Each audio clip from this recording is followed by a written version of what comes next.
Hola, bienvenidos a este espacio donde la Fundación ALPE quiere analizar temas sensibles a la comunidad de displasias óseas dentro de una óptica psicológica. Saludos especialmente a la comunidad hispanohablante que se incorporan en estas charlas. El objetivo hoy es ver si mi hijo está preparado para iniciar la escolaridad en la etapa infantil y saber también cómo abordar este cambio tan importante en mi hijo.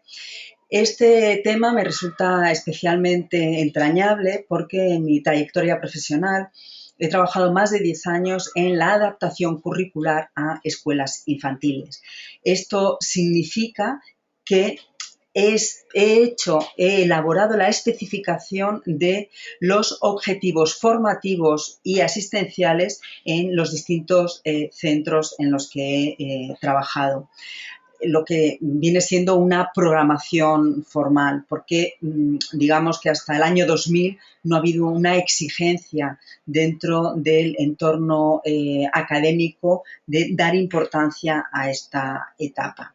La etapa infantil tiene que ser una etapa donde el centro escolar tenga un proyecto curricular para todo el centro, pero específicamente para cada niño, porque cada niño tiene una singularidad en su desarrollo, tiene un momento de crecimiento distinto, un ritmo distinto.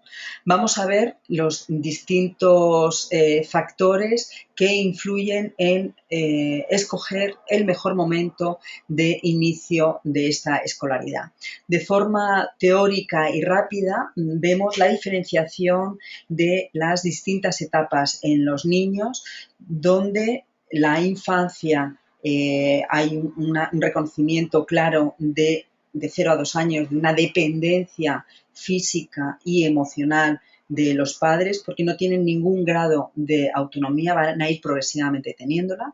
Para la primera niñez de 3 a 6 años va a haber una autonomía ficticia, es decir, vamos a ir viéndoles que mi hijo va a ir haciendo solas por sí mismo, pero sin embargo tengo que ser consciente que no tiene capacidad de adelantar la trascendencia de las cosas que se le están pidiendo o compaginar muchas secuencias seguidas. La segunda niñez será de 7 a 12 años, donde ya sí que el niño va adquiriendo una plena autonomía, pero sin madurez tampoco como para abordar su propia integridad. En la adolescencia, a partir de los 13, 14 años, ya el niño deja de tener esa incapacidad de responder de su propia autonomía para así tenerla, para pasar finalmente al mundo adulto.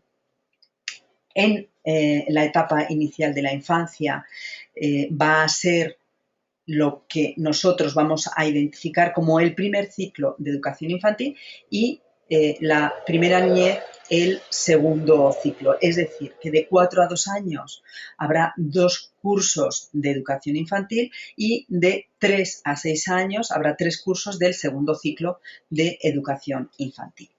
Vamos a ver las características evolutivas de mi hijo. Los que allí hayáis estado en la charla sobre el autoconcepto vais a ir recordando cosas y recibiendo también aportaciones nuevas. El ciclo de 0 a 2 años, el niño va a tener solamente unos reflejos para a la hora de interactuar con el entorno, digo cuando el niño nace, es decir, el reflejo de succión que le permite amamantarse, el reflejo de prensión con las manos.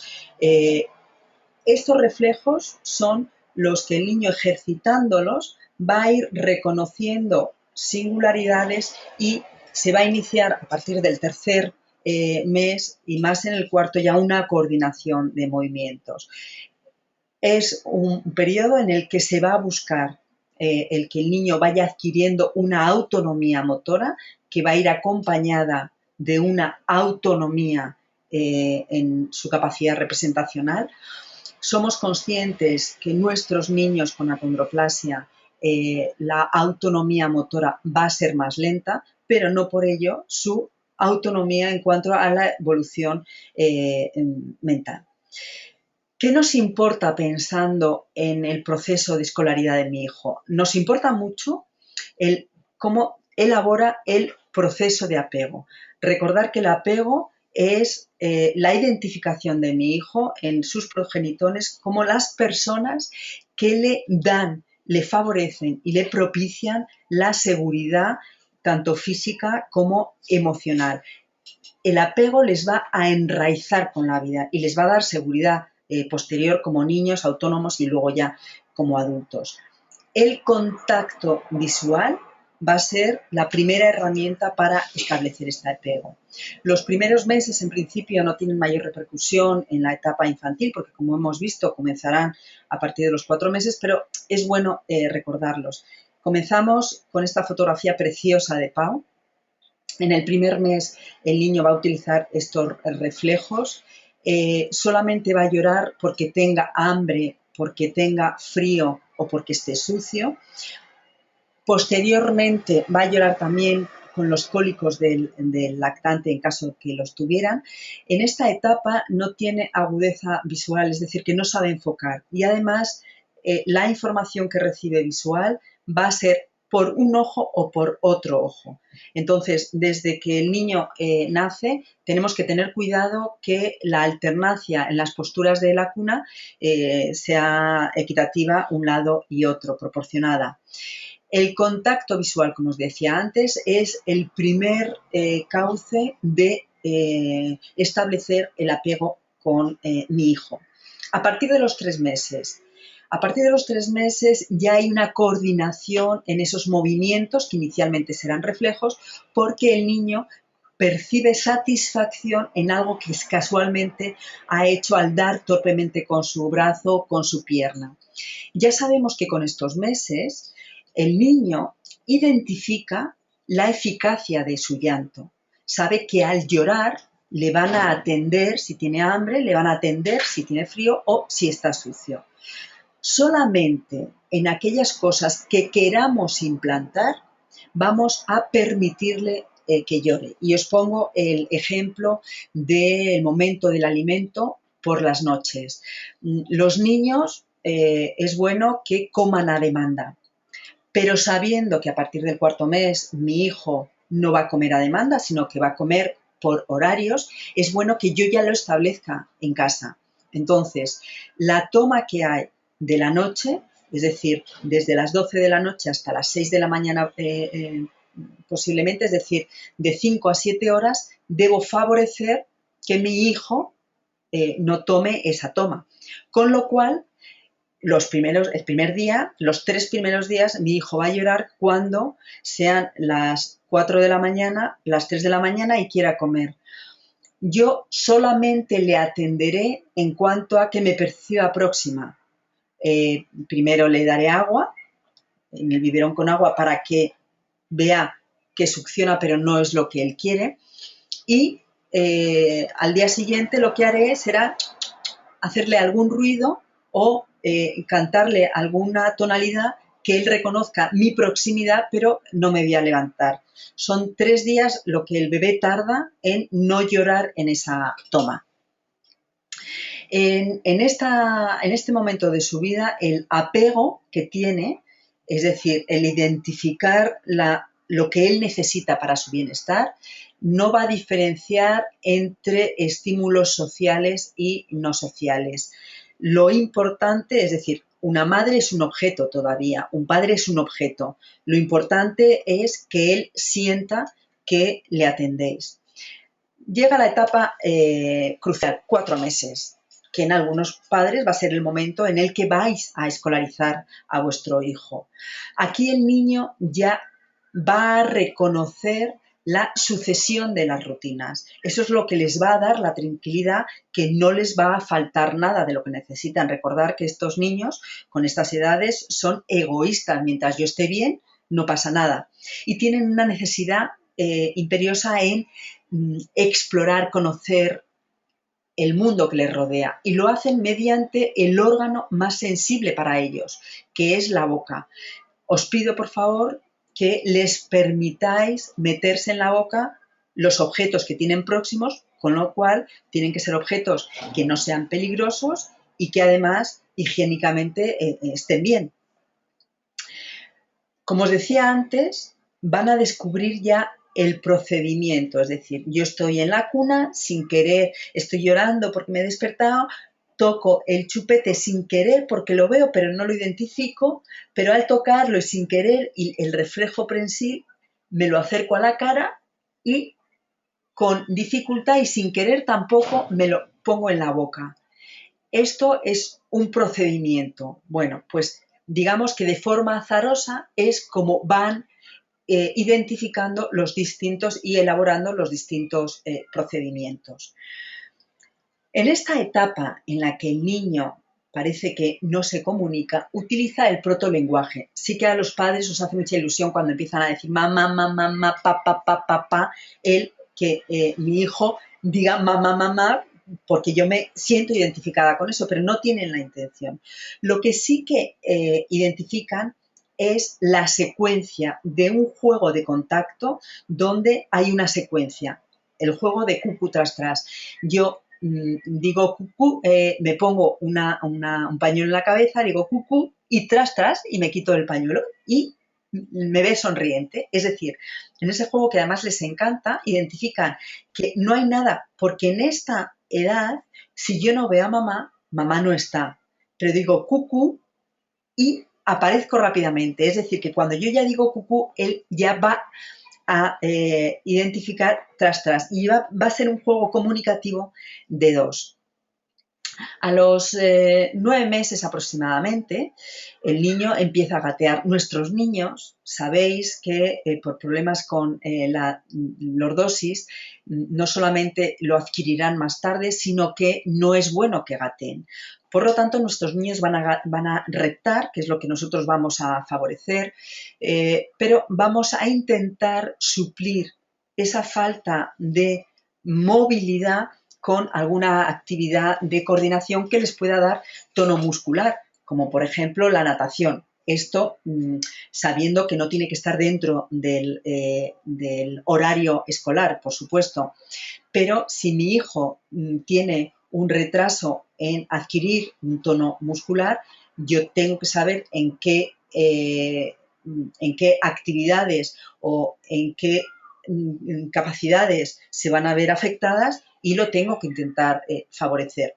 Y os digo especialmente lo del gateo, porque cuando un niño empieza a gatear, tiene capacidad de desplazarse rápidamente a el objetivo querido, ¿vale? Y el niño que repta lo va a hacer mucho más lento. Entonces, tendré que siempre ponerle de forma más próxima las cosas que yo sé que va a tener ganas de explorar. Por otra parte, también antes hablábamos de cómo la vista inicialmente no focalizaban bien. A partir de los 6 meses ya son capaces de enfocar y de utilizar de forma coordinada los dos ojos, es decir, la información que reciben de un ojo y del otro la integran en una misma visión. Y esto se favorece con el movimiento autónomo y con la manipulación. Por lo tanto, es importante que yo pueda favorecer actividades en las cuales yo juegue con mi hijo a balancearle mirando al frente para jugar con él, a acercarme o separarme de algún juguete que a él le pueda jugar, le pueda interesar.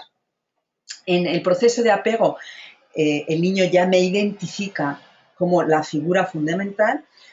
Lo llamamos apego indiscriminado porque ya disfruta con distintos estímulos sociales y, por supuesto, y muy importante, llora de forma muy emocional por las separaciones que no quieren. Es decir, un niño de 7 meses, por ejemplo, va a llorar cuando se separa de la figura de protección. Pero cuando ese mismo niño tiene, por ejemplo, 10 meses, va a llorar también no solamente con la figura de protección, sino con la figura con la que me la estoy pasando bien y quiero estar con ellos. ¿De acuerdo? Vamos a ver ahora, a partir de los 12 meses, cómo mi hijo va a buscar interactuar con otros niños o socialmente con otras personas, pero está tratando a los niños y a las personas meramente como objetos para cubrir sus necesidades y su placer por interactuar. El niño con estas edades ya tiene una influencia directa la actividad del grupo porque tiende a copiar y tiende a buscar aquello que él considera que lo quiere para sí mismo. Con lo cual es muy positivo el instaurar, implantar en ellos nuevas rutinas tanto de sueño como de alimentación. Desde mi experiencia, desde luego, el 80% de las familias disfrutan en ver cómo en el entorno escolar son capaces los niños de introducir cambios en su alimentación, en sus rutinas, sin ningún problema, gracias a la imitación con iguales.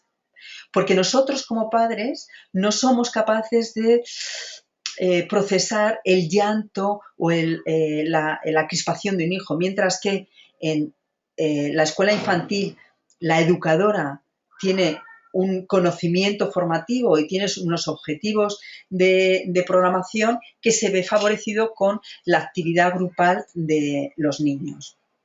Busca la novedad y la exploración como todos los niños, pero ya utilizando la capacidad de desplazarse. Entonces, tenemos que ser conscientes que si un niño empieza a caminar desde los 10 hasta los 14 meses, nuestros niños van a empezar pues prácticamente a los 2 años a caminar o 2 años y medio.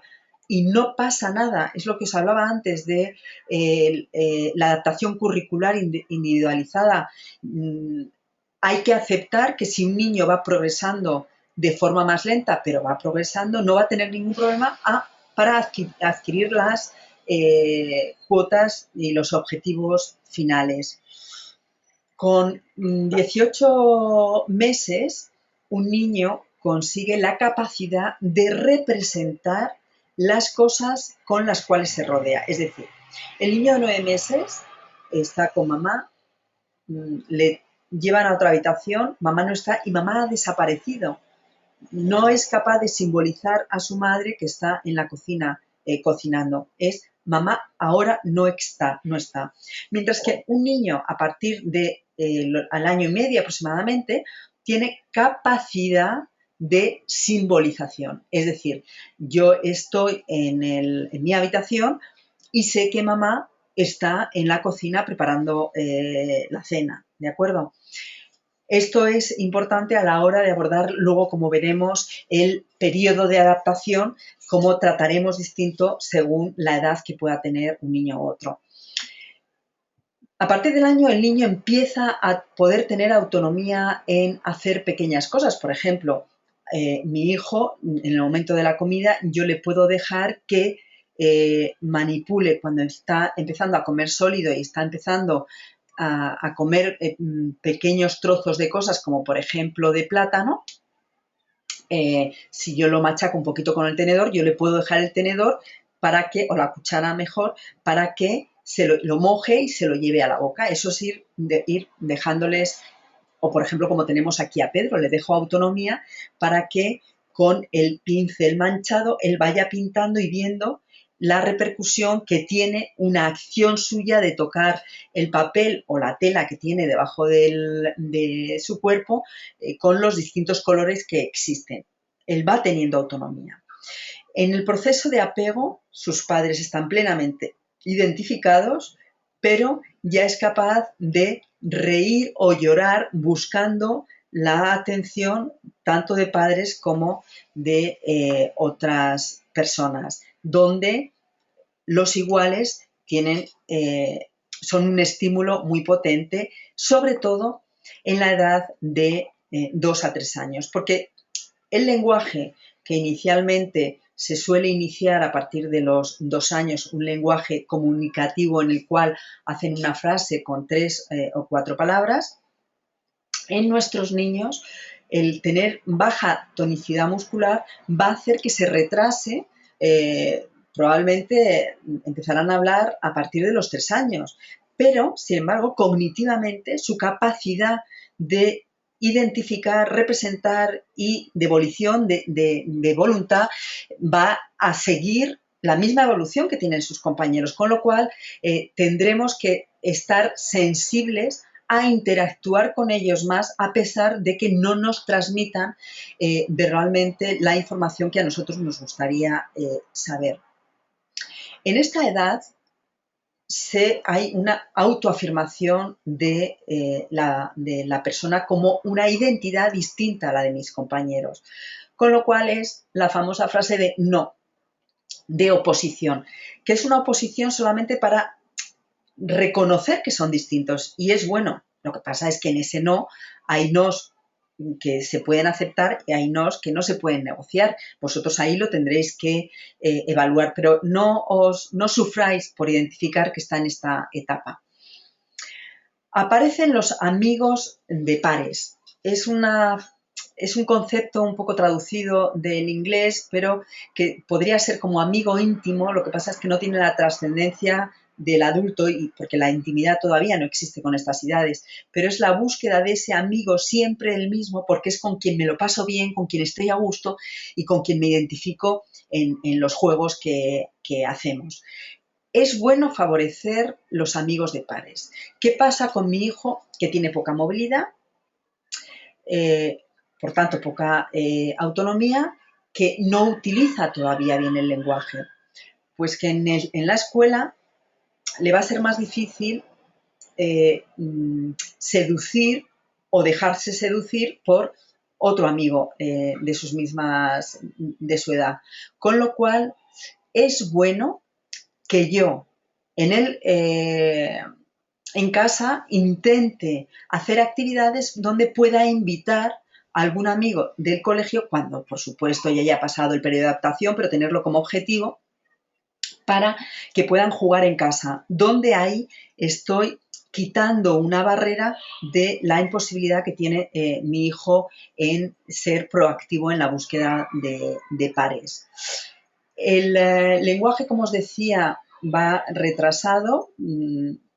Aquí es importante que lo evaluéis con los especialistas para ver si es por falta de tonicidad muscular o por si puede haber problemas auditivos. El sentido del oído es el primer sentido que se desarrolla en el embrión dentro de la tripa materna, alrededor del 6º mes del embarazo, y cuando el bebé nace lo tiene plenamente operativo,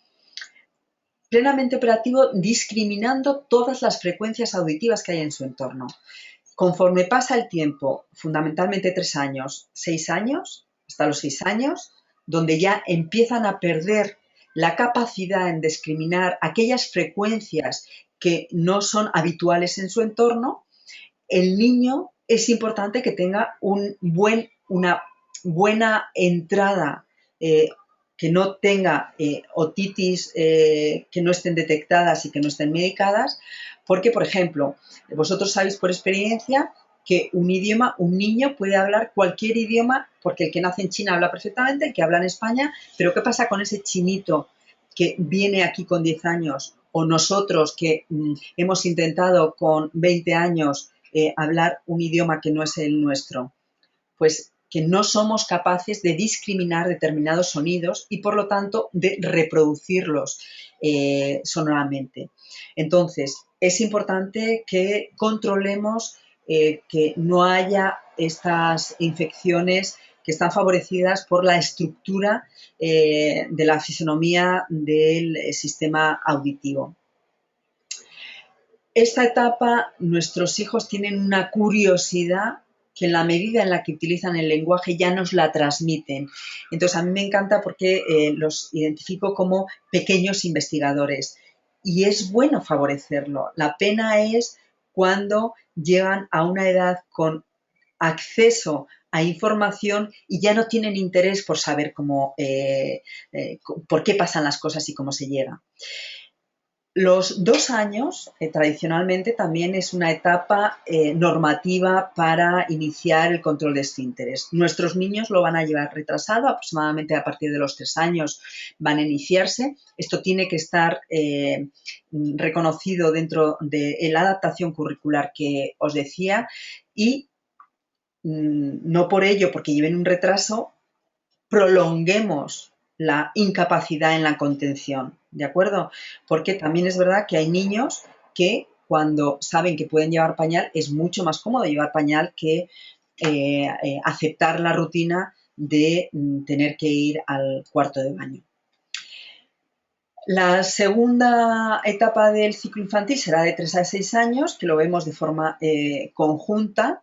Aquí en esta edad ya no solamente es la capacidad de representar simbólicamente lo que tengo próximo a mí, sino incluso generar cosas que no tengo próximas a mí. Es decir, que ya creo conceptos y puedo dar solución a pequeños problemas, pero desde una lógica infantil. Por favor, no tienen autonomía, ¿de acuerdo?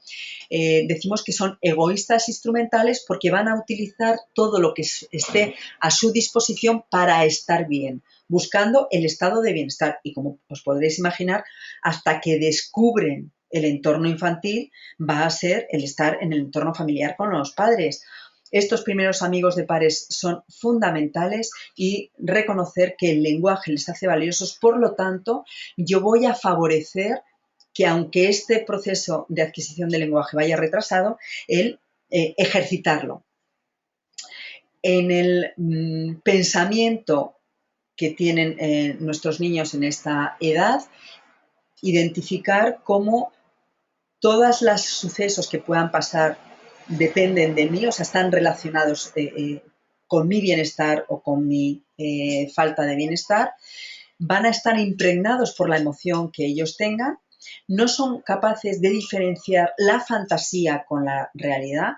Por eso los accidentes en los que yo tengo capacidad y poderes mágicos, es bueno que jueguen con eso, pero siempre tienen que estar supervisados porque no los pueden poner en acción. Y luego la falta de flexibilidad para adaptarse a situaciones nuevas, como por ejemplo el inicio de la escolaridad. De forma rápida vemos cómo en educación infantil desde el año 2000 ya se exige a los centros de educación infantil que tengan una programación adaptada en 2 ciclos diferenciados según la edad que tienen, para poder responder dentro de esa programación con objetivos formativos y asistenciales a las necesidades que van teniendo en cada una de las etapas. Vamos a ver ahora qué diferencias hay entre escuela infantil, guardería y colegio, que a veces parece que utilizamos, y yo incluso en el título y cuando hablo con vosotros utilizo de forma indiscriminada, porque sé que socialmente se habla de guardería para hablar del centro infantil donde va mi hijo. Pero es distinto guardería de escuela infantil y de colegio. La guardería es un centro donde solamente cumplen una normativa mínima en cuanto a seguridad e higiene, pero no hay ningún tipo de objetivos formativos, solamente asistenciales y mínimos, ¿vale? Aquí quiero comentaros que cuando yo tenía 14 años acompañé a una prima mía mayor que tenía en Toledo a una guardería donde hacía el servicio social que había antes de que tuviéramos democracia. Esta guardería era una sala inmensa, diáfana, prácticamente sin nada, y con niños que estaban como diseminados en la sala. Niños con mocos, con en los ojos tenían legañas, estaban sucios. Aquello era de una tristeza impresionante. Claro, al estar unas horas allí, pues jugaba, interactuaba con los niños y no os podéis ni imaginar cómo me buscaban por la necesidad de que alguien me atienda. Aquello para mí fue impactante. Impactante hasta el punto de luchar siempre dentro de la educación para los hijos porque haya una seguridad en estas edades infantiles donde los niños puedan tener todo lo que necesitan para un buen desarrollo. La escuela infantil, que a partir del año 92 ya se empieza a exigir que los centros se adapten tanto físicamente como académicamente a las necesidades que puedan tener, en estas etapas, como os digo, ya hay una programación curricular que es la adaptación de qué necesidades tiene el niño para estar bien atendido, ¿de acuerdo? Entonces, partiendo de esta necesidad de los niños, vamos a ver qué diferencias hay y qué les vamos a aportar. Pues el personal tiene que tener una competencia académica, tienen que ser educadoras de educación infantil, lo que son las tutoras, las auxiliares tienen que tener una cualificación, el entorno, el espacio, las salas tienen que tener unas medidas específicas, tienen que contar con zona interior, zona exterior, la separación según las edades de los niños, tiene que haber un ratio, es decir, que hay una exigencia donde sabemos que el niño está atendido por personas cualificadas que ya tienen programado qué objetivos tienen para ese tiempo que estoy con el niño. No es que el niño viene y se queda en el colegio, en la escuela infantil. Ahora, con el colegio, ¿qué diferencia hay entre escuela infantil y colegio? La diferencia va a ser, fundamentalmente, del entorno físico, porque las competencias educativas dependen de las comunidades autónomas y a los colegios se les exige que tengan por lo menos un aula de cada una de las clases del segundo ciclo de educación infantil. Entonces, digamos que el espacio físico va a ser distinto, va a estar quizá menos adaptado, con menos protección que en las escuelas infantiles, sin faltarles, por supuesto, pero va a aparecer la presencia de esta segunda etapa ya en los colegios. Lógicamente, a un padre, cuando quiere que su hijo vaya a un colegio determinado, va a respetar los periodos de matrícula, con lo cual, a partir de los 3 años, el niño donde se va a escolarizar es en el colegio. Para decidir cuál es el mejor momento de iniciar la escolaridad de mi hijo, aparte de en qué momento evolutivo está, tengo que ver también si físicamente le beneficia o no. Tradicionalmente hemos escuchado siempre a muchos pediatras y a muchas madres y, por supuesto, a muchas abuelas decir que, claro, en una escuela infantil el niño está más veces malo con catarro que si estuviera en casa. Claro, lógicamente, está con otros niños y los niños tocan todo, chupan y efectivamente hay un mayor riesgo. Pero tenemos ya estudios, os traigo uno, por ejemplo, del doctor Pau, de la Asociación Española de Pediatría, como reconociendo que hay más infecciones, 10 aproximadamente por año, en niños escolarizados. Sin embargo, su sistema inmunológico es más flexible y desde la Universidad de Canadá identifican cómo específicamente, bien es verdad que la otitis es la infección que sufren más, nosotros tenemos que ser más sensibles porque sabemos que nuestros niños van a ser más proclives a ellos, por lo cual hay que llevarles al médico con más frecuencia, inclusive si no lloran, si no identificamos que tengan la otitis. Pero estos niños que antes de los 2 años están en un entorno donde sus defensas están reaccionando a otros microorganismos, más adelante van a ser más resistentes contra resfriados, asmas, incluso patologías atípicas como dermatitis atópicas, etc. Os traigo también un informe de 2 profesores de la Universidad Complutense de Madrid, realizado en el año 2015, donde estudian ¿Qué diferencias hay en niños escolarizados en la primera y segunda etapa de educación infantil en los resultados tanto académicos, escolares, como sociales?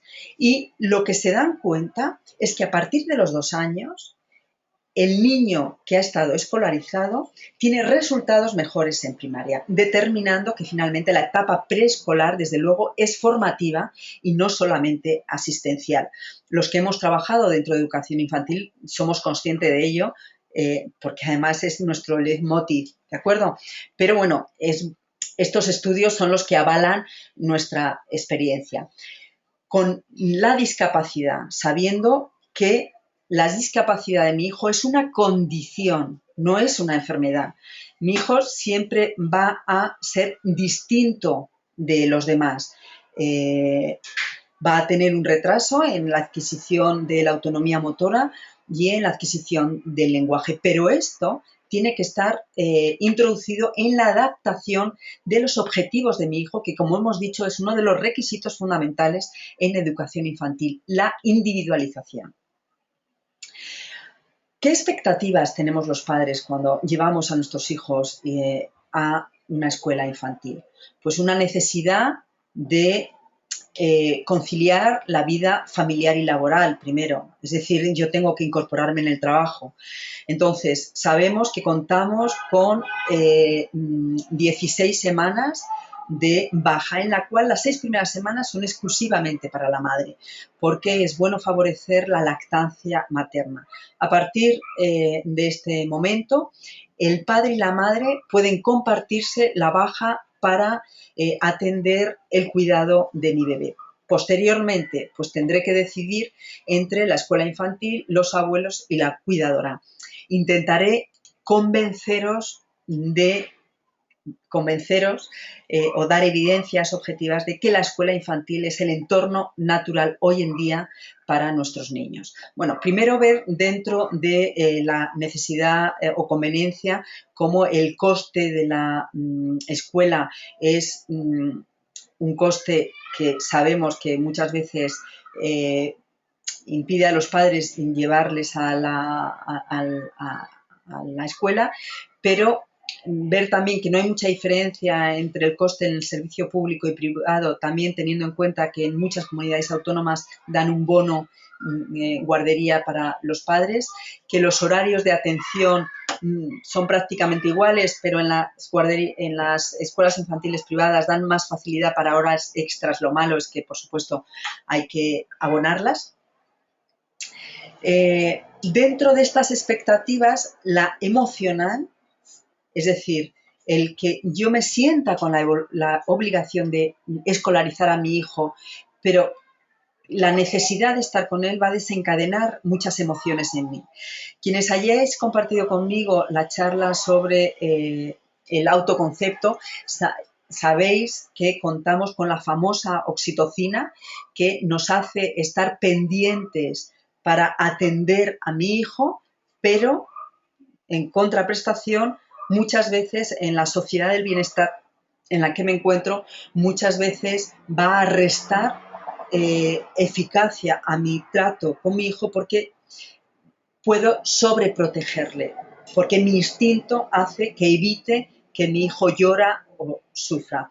Entonces, lógicamente, cuando yo dejo a mi hijo llorando en la escuela, voy a tener una emoción de tristeza profunda. Todos los que lo hayáis pasado lo reconocéis plenamente, y los que lo vais a pasar, cuando lo sintáis, saber que lo hemos sentido todos los padres. Solamente ver que con la sucesión de días mi hijo está bien, y bueno, finalmente cuando el niño está además mucho mejor que en casa, ya es una tranquilidad plena.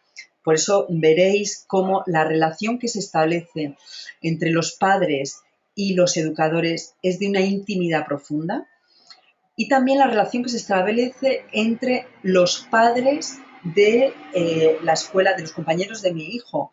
Yo siempre digo que mantienes amistad con padres de amigos de los hijos cuando iban a la escuela infantil, mientras que amigos que conocen en el instituto o amigos que conocen en la universidad, vamos, jamás tienes el momento de conocernos ni ningún interés tampoco, pero se comparten tantas emociones que se establece un vínculo muy estrecho.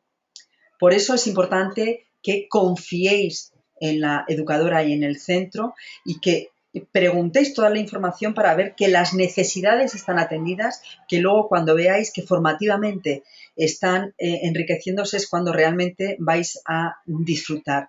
En todo caso, estar tranquilos porque vuestro hijo no se va a traumatizar por asistir a una escuela infantil desde los 4 meses hasta los 6 años.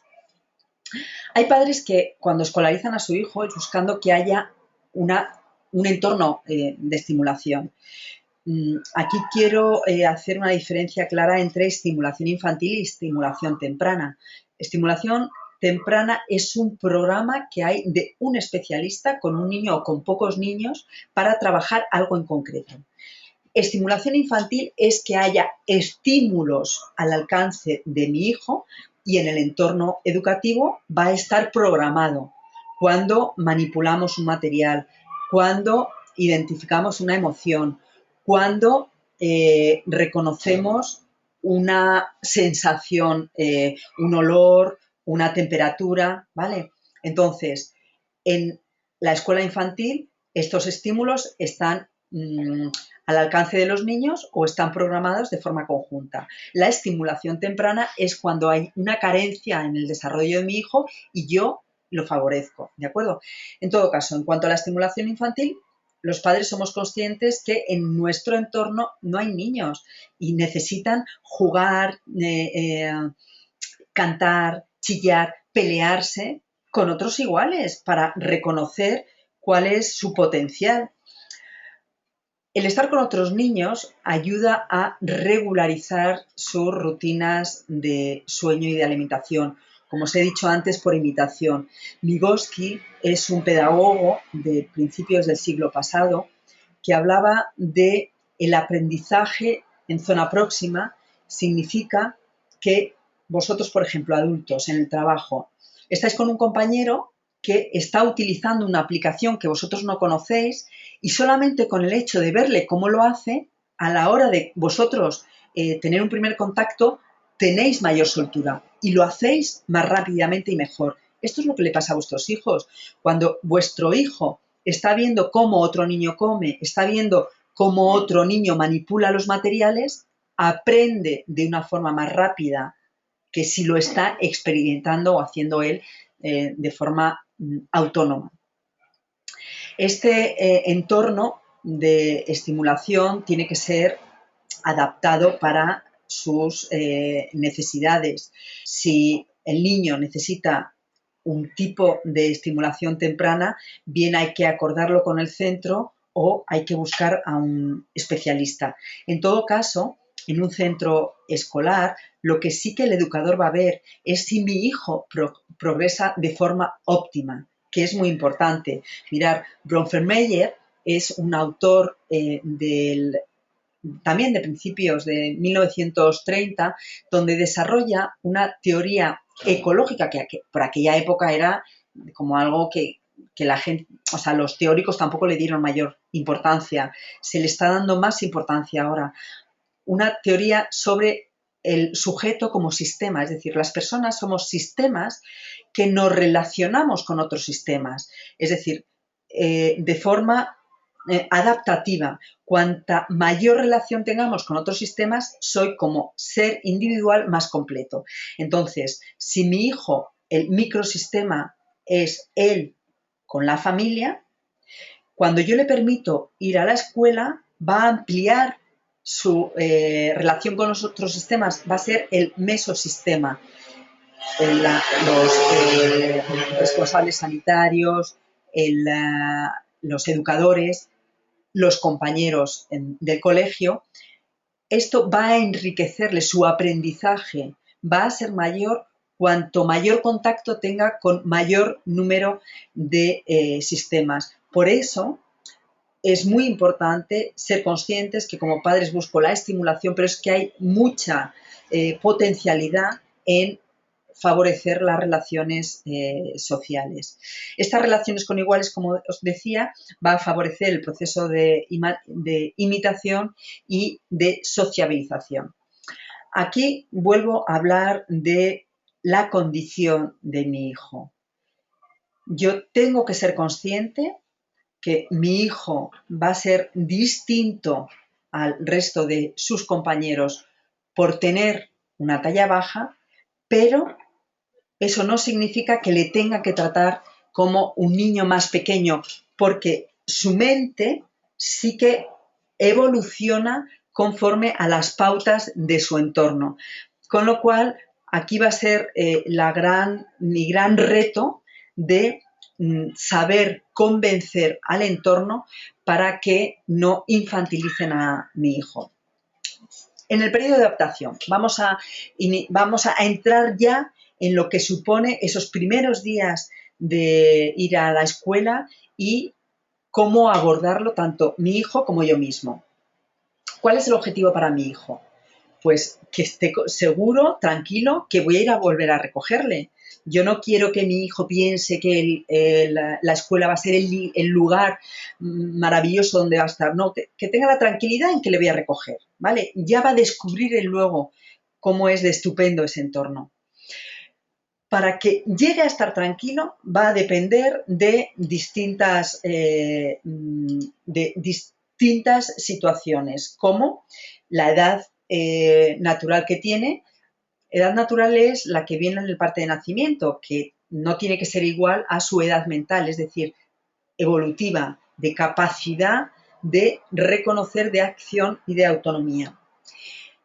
Si mi hijo no tiene el concepto de temporalidad, que desde luego, vamos, lo adquieren con 6 años prácticamente, temporalidad plena, tengo que saber que cuando yo vaya a dejar a mi hijo en la escuela, tiene que ser algo rápido para que después, para que no favorezca el que él llore en la despedida, y solamente viendo que le voy a buscar y que al día siguiente le voy a buscar, ya eso es lo único que le va a dar la tranquilidad. Entonces, de 4 a 12 meses tiene que ser una despedida con un beso y una sonrisa.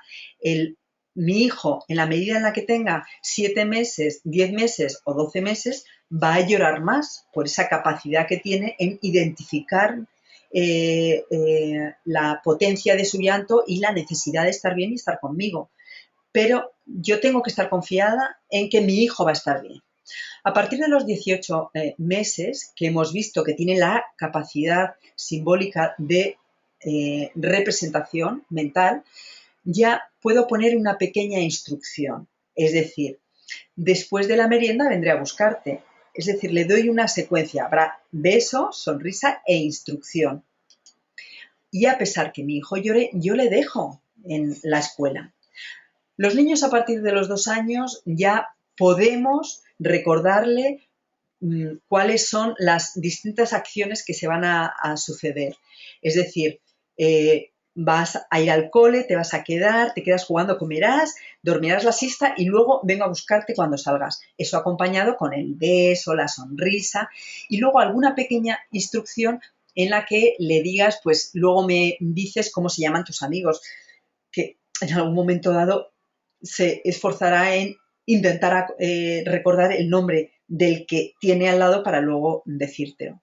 Y con 3 años ya, por supuesto, ser más explícito en por ejemplo, identificar el cole con mi trabajo y cómo lo que él hace en el cole es como lo que yo hago en el trabajo y luego a cada uno nos lo contamos. Como os decía, aparte de la edad que puedan tener, va a influir también el temperamento. Algunos sabéis, por la charla del autoconcepto, que el temperamento son las diferencias individuales que tiene cada niño en la reacción emocional que tiene a las cosas y la capacidad de autorregulación que tienen y que van consiguiendo. Estas son unas características con las que nacen de forma innata, hay parte heredada y parte adquirida, por lo tanto, es importante que sepamos que el entorno va a moldear este temperamento. Para el niño que tiene un temperamento fácil es maravilloso, porque a partir del cuarto día el niño va a dejar de llorar, independientemente de la edad que tenga, porque va a diferenciar, me dejan en la escuela, luego me vienen a buscar, tienen la seguridad. ¿Qué pasa con el niño difícil? Un niño difícil, quien lo tengáis en casa lo sabéis, porque es ese niño que llora a cualquier hora, que come mal, que siempre parece que está protestando. El niño nace con ese temperamento y no lo tiene voluntariamente. Tenéis que ser padres consistentes en los que a un llanto en un momento dado tiene que haber una respuesta siempre proporcionada y la misma en las situaciones que se vayan a dar similares. No puede ser que un día yo le deje, al día siguiente no, porque ahí no le estáis haciendo reconocer dónde tiene que autorregularse y dónde puede llorar para desahogarse. Estos niños difíciles pueden tardar hasta un mes para dejar de llorar al quedarse en la escuela, pero solamente vuestra tranquilidad en saber que está en el mejor sitio y saber que le va a permitir un aprendizaje más rápido en el proceso de contención temperamental es lo que os tiene que hacer superar el malestar o el dolor o el sufrimiento. ¿Qué pasa con el niño lento? Este es un niño que, bueno, que a lo mejor duerme mal, o a lo mejor es de los que come mal, o a lo mejor es de los que le cuesta cambiar las rutinas. O sea, que no en todo es un niño difícil, ¿vale? Este niño lento puede tardar aproximadamente unas 2 semanas en tener quedarse en la escuela de forma tranquila y adaptado. El temperamento, la edad, se le añade la singularidad de mi hijo, esa condición en la que yo tengo que tener muy claro y saber transmitirlo que no es una enfermedad, sino que tiene unas características que le van a hacer ir adquiriendo la progresión en su madurez de forma distinta y como padre voy a estar mucho más preocupado que otros padres, porque ¿quién no ha pensado si nadie va a entender a mi hijo? Si el retraso que tiene en el lenguaje y en la marcha, claro, le van a afectar mucho. ¿Cómo van a hacer con el tema de los alimentos si come, no lo toma todavía los alimentos sólidos y tampoco es capaz de ir al baño? En fin, son frases que las madres repiten mucho cuando hay una condición específica. El temor a que no se sepa desenvolver con los iguales o a que no sepan darle o estén pendientes de darle las medicinas cuando necesitan. Bueno, ahí el poder tener una comunicación cercana con su educadora y el utilizar la agenda que os dejarán en la escuela es importante. La actitud vuestra va a ser determinante. Determinante porque el tiempo que vosotros invirtáis despidiendo a vuestro hijo cuando le dejáis en la escuela tiene que ser proporcional inversamente al llanto que pueda manifestar. Es decir, cuando vuestro hijo llore porque le estáis dejando, la despedida tiene que ser rápida. Cuando el niño no llore, ya os podéis quedar con él, pasar a la clase o pasar a la sala donde le están recogiendo para que te diga quién es su amigo, ¿de acuerdo? Pero cuando vuestro hijo está llorando, por favor, que sea corta la despedida. Ahora lo veremos más adelante. Recordad también la oxitocina que os hace sufrir de una forma intensa el llanto que tiene vuestro hijo. Recordad también que vosotros habláis con vuestros gestos y con vuestra voz, pero los niños van a atender prioritariamente al lenguaje corporal frente al lenguaje verbal. Entonces, de nada sirve que con lágrimas en los ojos y con cara de dolor le digáis, cariño, vas a estar muy bien. No, o sea, tenéis que ejercitarlo en el cuarto año, ser un poco actores para darle un beso, sonreír y dejarle cuando están llorando. También es importante, por supuesto, que aceptéis las normas del centro. Cada centro sigue un proceso de adaptación, de llevarles unas horas, de dejarles en una sala, en fin, de verdad es importante que esto que previamente se hablará en las reuniones de padres lo tengáis bien reconocido y si tenéis alguna duda, transmitirla. Consejos prácticos, ya pensando en que ya mi hijo está matriculado y va a empezar. Primero, la escuela tiene que tener toda la información de la singularidad de vuestro hijo. La carta que tenéis de ALPE, Carta para las Escuelas, es fundamental, está muy bien redactada como para que puedan ver en qué aspectos es necesario reforzar la atención hacia vuestro hijo. Luego, aportar, solicitar el que tengan pues aquellos utensilios necesarios como una silla adaptada, un pequeño escalón, y en caso de que económicamente no tengan recursos, porque hoy en día los centros públicos sobre todo tienen verdaderos problemas para cubrir todas las necesidades de la programación, hablar con el APA, buscar cómo recaudar fondos, pero vuestro hijo tiene que tener una silla adaptada, tiene que tener pequeños escalones cuando empiecen a andar y a tener autonomía, por supuesto. Si los niños son mayores de 2 años, es bueno ir a visitar el centro antes de empezar el cole, o por lo menos pasar de vez en cuando y decir, mira la escuela, mira el cole, porque el que vosotros lo digáis en tono alegre y se lo repitáis, a él le genera unas expectativas y le hace tener ilusión. Imprescindible ir a las reuniones de padres. Y ahora os voy a poner en una situación que quizá a algunos nos guste, porque hemos hablado cómo mi hijo tiene una condición de la que nunca van a poder quitarse, es la condición de acondroplasia, ¿vale? Con unas características físicas determinadas. Entonces, es imprescindible que, sabiendo que vuestro hijo siempre va a ser centro de atención para el entorno, yo siempre digo que, por ejemplo, Nadal en España, pues va a ser centro de atención, todo el mundo le va a mirar, pero se va a Honolulu y allí pues nadie le mira, ¿de acuerdo? Sin embargo, vuestros hijos se van a ir a Honolulu y también va a haber alguien que les mire, porque es distinto a los otros.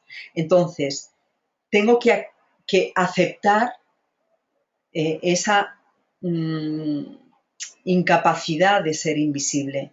Entonces, os animo a que perdáis vuestra invisibilidad de forma solidaria con vuestros hijos y que habléis en estas primeras reuniones de padres, que habléis a los padres de la clase de vuestros hijos de qué condición tiene vuestro pequeño y le digáis las características básicas, que viene muy bien especificado en la carta para padres de compañeros que tiene ALPE. Es una carta en la que vosotros podéis modificar y adaptarla en función de vuestro centro, de vuestro hijo y de vuestro lenguaje, pero es perfecta y es muy bueno que los padres reconozcan que en el entorno educativo hay diferencias entre los distintos niños que hay que saber acompañar, porque lo que estáis haciendo es permitir al entorno educativo ser más flexible y humano con todo el procedimiento académico. Más consejos prácticos. Es imprescindible, y perdonad que sea tan taxativa, iniciar las rutinas unos días antes de comenzar. Si vuestro hijo se va a levantar a las 8 de la mañana, a las 7:30, a las 9 de la mañana, y ahora se levanta a las 10, pues 3 días, 4 días antes de empezar la escolaridad, hay que levantarle a la hora que le vais a levantar normalmente, aunque os estropee el fin de semana a vosotros. De verdad, es importante, va en beneficio de sus ritmos biológicos y de su estabilidad y mejor adaptación. A partir de los 2 años, es bueno que tengáis un plan para hablarlo con vuestro hijo en caso de llegar tarde a buscarle a la escuela o al colegio. Mirad, en mi trabajo en terapia con adultos hay una secuencia que me repiten en una proporción, pues no sé, del 70%. Y es, todavía recuerdo cuando iba al colegio y mis padres no venían a buscarme al igual que al resto de mis amigos y siempre pensaba que se habían olvidado y me generaba una inseguridad grandísima. Si vosotros previamente tenéis un plan y a vuestro hijo le decís, mira, algún día puede que llegue tarde, pero no te preocupes porque yo llamaré a la profe, lo sabrá y te lo dirá. Así que tú no te preocupes, por ejemplo, en fin, el plan que queráis, ¿vale? Es bueno también, previo a la escolarización, al inicio del cole o de la escuelita, hacer un simulacro. Es decir, venga, hoy vamos a ver, nos vamos a poner la ropa que vamos a llevar al cole para a ver cuánto tardamos, y mira, además es que normalmente suele ser ropa distinta, ropa inclusive nueva que eso les gusta. Hay que animarle también a que colabore, a que coja, a que en la medida en la que tengan edad, 2 años, para hacerlo.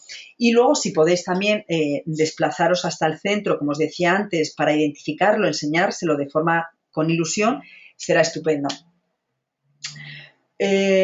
También vuestros comentarios con el entorno, pues con la pareja, con los hermanos mayores si lo tiene, con los abuelos, con los amigos, con los vecinos, y veáis que está vuestro hijo próximo, es decir, ay, no sabes qué ilusión, estamos contentísimos porque empieza mañana, pasado, el lunes que viene, empieza a ir a la escuela, empieza a ir a la guardería, empieza a ir al colegio y está encantada porque su profesora se llama Marta, porque hay 12 niños en clase, porque tiene un jardín con un árbol, porque tiene juguetes que puede jugar para todos los niños en la clase. En fin, buscar aquellas cosas que sepáis que le gusta a vuestro hijo para decirlo públicamente que hay en la escuela. En el fondo es transmitirle que la escuela es un entorno familiar, seguro y divertido. Para vosotros, como consejo práctico, por favor, tener todo preparado el día previo, el día anterior, las cosas del niño, su mochila, con las cosas que previamente os han tenido que decir en la escuela que pueda necesitar, e inclusive también con lo vuestro, es decir, vuestra ropa perfectamente preparada, saber lo que os vais a poner, tener inclusive preparado el desayuno y todo el material de trabajo que necesitéis listo para coger y salir. De verdad, os parece a lo mejor que es literatura, pero en la práctica se nota sobre todo en los primeros días, porque vosotros estáis nerviosos por la inseguridad de cómo se va a quedar mi hijo y luego cuando mi hijo se quede llorando por la desazón que se ha quedado llorando. Solicita también en el trabajo poder llegar un poco más tarde, no porque vayas a llegar, sino porque normalmente suele haber más aglomeración, puede haber algún imprevisto y por lo menos tenéis la tranquilidad que habéis avisado. En cuanto a ese primer día de estar en el colegio dejando a tu hijo, lenguaje corporal, saluda afectivamente a la profesora. Aunque tu hijo se quede, le veas que esté llorando y te dé la impresión que la profe no le atiende con el como tú le atenderías, arropándole, diciéndole cariño, no te va a pasar nada, porque esta profesora sabe que en cuanto tú no estés, esté con otros niños, vamos, digo, no estés en función de la edad, pero la educadora, independientemente de la edad que tenga, sabe cuál va a ser el proceso para que esté tranquilo. Si es bebé, va a estar tranquilo si está bien de temperatura y está comido y está sin ninguna molestia, ¿vale? En el momento en el que el niño tiene a partir de 7, 8 meses y llora porque te has ido, sabe que en cuanto esté con cosas que le distraen, ya se va a olvidar. A partir del año y medio, sabe que luego no solamente se va a distraer con los iguales, sino que va a tener una actitud proactiva en hacer cosas. En fin, confiar en la educadora a pesar de que os dé pena ver que no le atiende como vosotros pensáis que le tenía que atender, pero que realmente no es necesario. Por lo tanto, controla tus emociones y atiende a tu comunicación corporal. Utiliza la agenda escolar para leer qué sucesos o cosas o incidencias te pone la profesora y transmítele tus preocupaciones a la educadora en la agenda, en los primeros días sobre todo, porque no tienes que hablar con ella para cuando vas a buscar a tu hijo, sí, ahí no pasa nada, pero cuando le vas a dejar, por supuesto que no.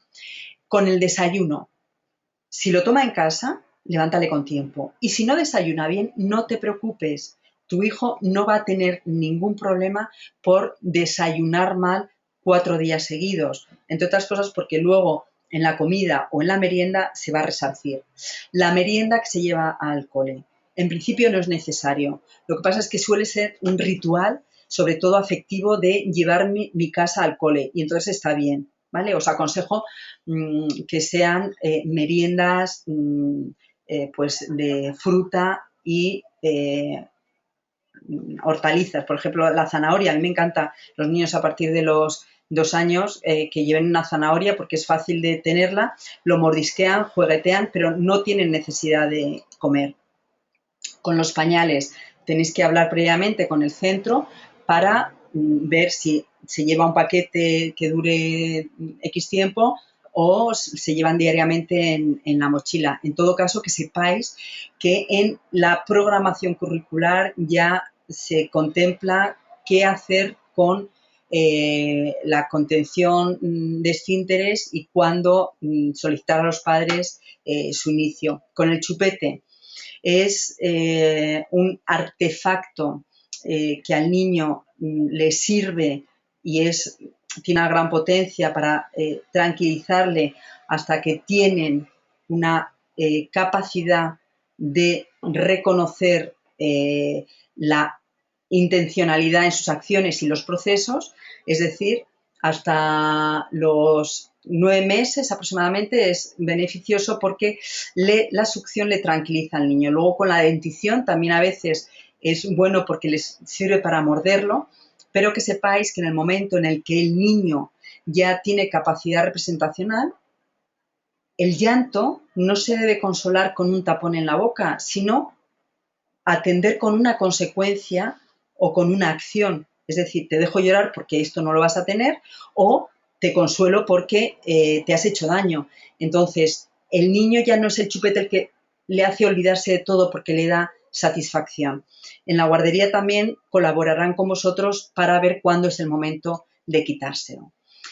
Como último consejo es el uso de un juguete afectivo, es ese juguete que al niño le gusta manipular en su mano, que para las primeras semanas suele ser bueno llevarlo, pero hay que verificar que no tiene nada peligroso, de piezas angulosas y hablarlo también, por supuesto, con su educadora para ver si se lo permite.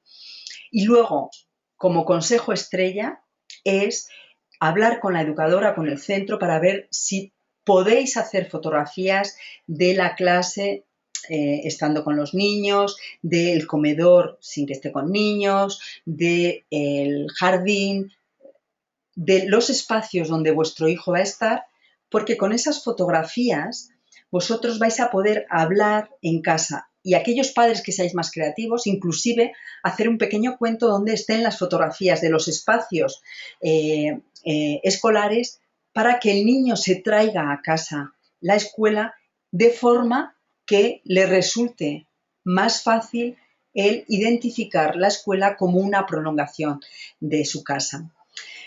Con todo esto, os doy las gracias por atender a esta charla en la que me despido con Mafalda nuevamente, con una secuencia en la que ella, con esa cara de ingenuidad y de asombro, piensa si en esta cinta métrica, que es el perímetro de mi cabeza, cogerá todo lo que la escuela quiere meter en mi cabeza para transformarlo, porque realmente la escuela del siglo XXI lo que hace es buscar qué es lo que hay dentro de la cabeza del niño para darle aquello que le puede aportar algo, ¿de acuerdo?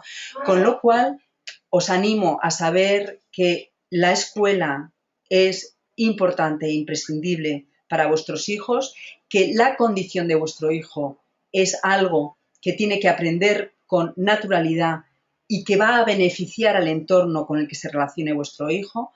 Así que desde aquí, daros mucho ánimo y acompañaros en ese proceso de cambio con vuestro hijo. Un saludo fuerte.